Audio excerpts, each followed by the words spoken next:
हरदा में जो विस्फोट हुआ था उसको 15 दिन से अधिक हो चुका है और इसमें जिन लोगों की घटना में मृत्यु हुई है, जो लोग गंभीर रूप से घायल हुए हैं, जिनके ब्लास्ट में मकान टूट गए हैं, ऐसे तमाम लोगों को अभी तक प्रशासन और शासन की तरफ से जो जिस तरह से राहत मिलना था वो बहुत नहीं के बराबर है।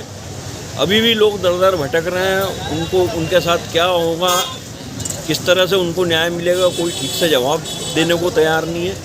तो इसलिए आज हरदा में सर्व समाज के लोग उनको न्याय मिल सके उसके लिए उनके समर्थन में सभी लोग धरने पे बैठे हैं और 12 साथी इसमें आज भूख हड़ताल पर भी बैठे।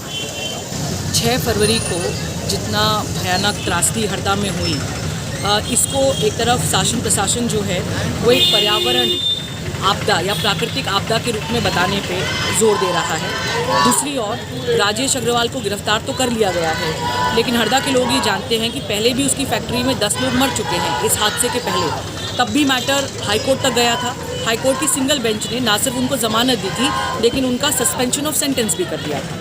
अब इतना बड़ा हादसा जिसमें सरकार एक तरफ ये बोल रही है कि केवल 14 लोगों की जान गई है, लेकिन हम लगातार सवाल कर रहे हैं कि 14 लोग तो वो लोग हैं कि जिनके मृत शरीर किसी न किसी तरीके से रिकवर हुए हैं। लेकिन क्या शासन ने कुछ भी ऐसा किया?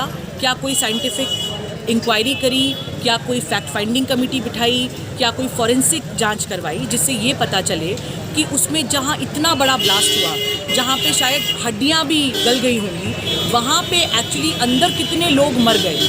जब उनकी संख्या अभी तक पता ही नहीं है, तो ब्लास्ट के इतनी बड़ी घटना के 2 हफ्ते बाद पहली तरफ ना सही आंकड़ा लोगों के सामने है, दूसरा कुछ लोग मृत हैं, कुछ घायल हैं, कुछ लोगों के घर क्षतिग्रस्त हो गए, कुछ उसमें किराएदार थे, किसी एक को भी ढंग से सरकार ने मुआवजा नहीं दे पाई है। तीसरी बात, राजेश अग्रवाल के ऊपर आपने जो FIR करी वो जानते हुए कि उसके कारण कितने लोगों की जान गई है, आप उसको कहीं ना कहीं बचाने की कोशिश कर रहे हैं, इसलिए आपने उसके ऊपर कई सारी धाराएं नहीं लगाई। चौथी बात, क्या सरकार ने 2 हफ्तों में एक भी ऐसे अधिकारी का, एक भी ऐसे मंत्री का पता किया है, लोगों को बताया है कि किसकी गैर जिम्मेदारी के कारण, किसकी कॉन्ट्रीब्यूटरी नेग्लिजेंस के कारण इतना बड़ा हादसा हरदा में हुआ? देखिए, ये कह देना कि ये प्राकृतिक आपदा है, मतलब साफ साफ सरकार का रवैया समझ में आता है कि पूरे मामले को ठंडे बस्ते में डालने की कोशिश की जाए।